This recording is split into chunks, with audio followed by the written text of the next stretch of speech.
Schneider depicted Asmodeus in one of his original aspects, the trickster. As a true artist, Carl Alexander, with the primitive name of his work, the name of the greatest, he acted more subtly and successfully through a strong metaphysical symbolism that eats into the subconscious like a virus in order to make a person think correctly about himself. And yet, Schneider did not call his picture so by chance.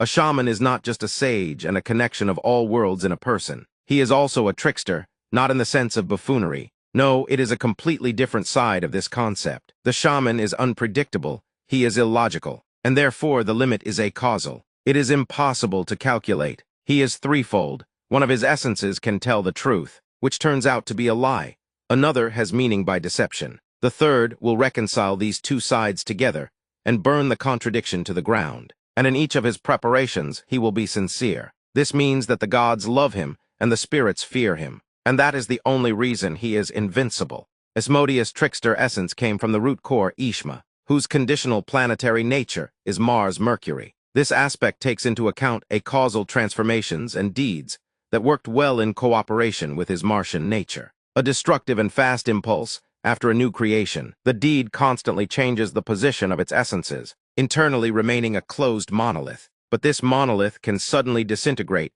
into tens of thousands of monoliths, and all of them will be true but different.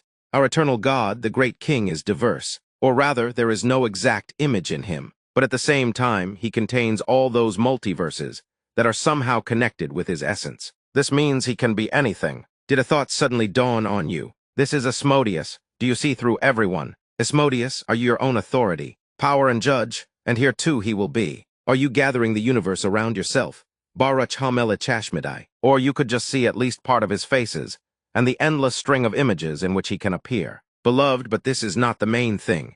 They will all have the same liquid. You can't confuse him with anything. He will instantly capture all the serotonin and dopamine receptors inside, raise adrenaline to the very last highest point and dawn, with the final solar leadership. Do not try to predict him. It is impossible. Like Mercury, he will flow everywhere, and his arch-ideas will ascribe to themselves everything that has long belonged to him by right. Just trust the flow, because he will plunge you into the warmest waters, wisdom and knowledge of his power. Like a key, he will open your inner door and reconcile you with the hosts of your demons. And in life you gain immortality, because the trickster even pretends to die, in order to be reborn again, and continue to carry his ever-changing flame.